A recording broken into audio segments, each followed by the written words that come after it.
सबको मेरी तरफ से राधे राधे। चैत्र मास कृष्ण पक्ष की जो एकादशी आती है उसी को पाप मोचनी एकादशी कहते हैं।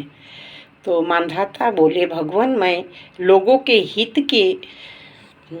की इच्छा से यह सुनना चाहता हूँ कि चैत्र मास के कृष्ण पक्ष में किस नाम की एकादशी होती है, उसकी क्या विधि है, उससे किस फल की प्राप्ति होती है, कृपया ये सब बताएं। तो लोमस जी ने कहा, नृपश्रेष्ठ, पूर्व काल की बात है, अप्सराओं से सेवी चैत्ररथ नामक वन में, जहाँ गंधर्वों की कन्याएं अपनी किंकरों के साथ बाजे बजाती हुई विहार करती हैं, मंजू घोषा नामक अप्सरा मुनिवर मेधावी को मोहित करने के लिए गई। वे महर्षि उसी वन में रहकर ब्रह्मचर्य का पालन करते थे। मंजू घोषा मुनि के भय से आश्रम में एक कोस दूर ही ठहर गई। सुंदर ढंग से बीणा बजाती हुई मधुर गीत गाने लगी। मुनि श्रेष्ठ मेधावी घूमते हुए उधर आ निकले। सुंदरी अप्सरा को इस प्रकार गान करते देख सेना सहित कामदेव से परास्त होकर बरबस मोह के वशीभूत हो गए। मुनि की ऐसी अवस्था देख मंजू घोषा उनके समीप आई और बीणा नीचे रखकर उनका आलिंगन करने लगी। मेधावी भी उसके साथ रमण करने लगी। काम बस रमण करते हुए उन्हें रात और दिन का भी भान न रहा। इस प्रकार मुनि जनोचित सदाचार का लोप करके अप्सरा के साथ रमण करते हुए बहुत दिन व्यतीत हो गए। मंजू घोषा देवलोक में जाने को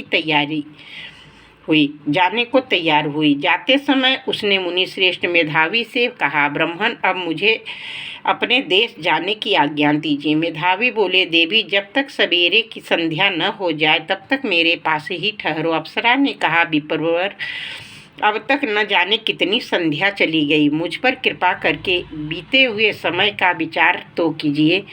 लोमस जी कहते हैं, राजन, अप्सरा की बात सुनकर मेधावी के नेत्र आश्चर्य से चकित हो उठे। उस समय उन्होंने बीते हुए समय का हिसाब लगाया। मालूम हुआ उसके साथ रहते 57 वर्ष बीत गए। तपस्या का विनाश करने वाली जानकर मुनि को उस पर बड़ा क्रोध हुआ। उन्होंने शाप देते हुए कहा, पापिनी तू पिशाची हो जा। मुनि के शाप से दग्ध होकर विनय से नतमस्तक हो बोली, विप्रवर मेरे शाप का उद्धार कीजिए। 7 वाक्य बोलने या 7 पद साथ साथ चलने मात्र से ही सत्पुरुषों के साथ मैत्री हो जाती है। ब्राह्मण, मैंने तो आपके साथ अनेक वर्ष व्यतीत किए हैं, अतः स्वामिन मुझ पर कृपा कीजिए। मुनि बोले, भद्रे मेरी बात सुनो, यह शाप से उद्धार करने वाली है, क्या करूं?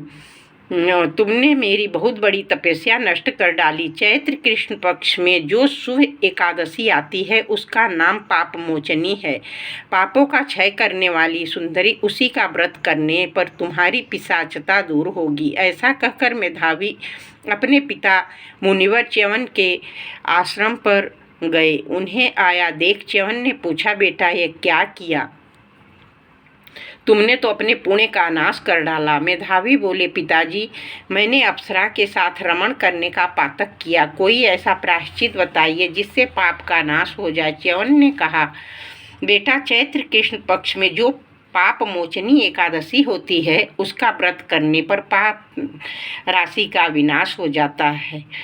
पिता का यह कथन सुनकर मेधावी ने उस व्रत का अनुष्ठान किया। इससे उसका पाप नष्ट हो गया, पुनः तपस्या से परिपूर्ण हो गए। इसी प्रकार मंजू घोषा ने भी उस उत्तम व्रत का पालन किया। पाप मोचनी का व्रत करने से पिशाच योनि से मुक्ति हुई और दिव्य रूप धारिणी श्रेष्ठ अप्सरा होकर स्वर्ग लोक में चली गई। राजन, जो श्रेष्ठ मनुष्य पाप मोचनी एकादशी का व्रत करते हैं उनका सारा पाप नष्ट हो जाता है।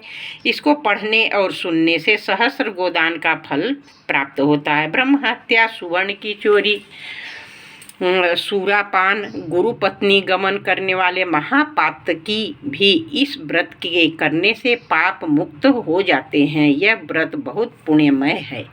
बोलिए श्री कृष्ण कन्हैया लाल की जय।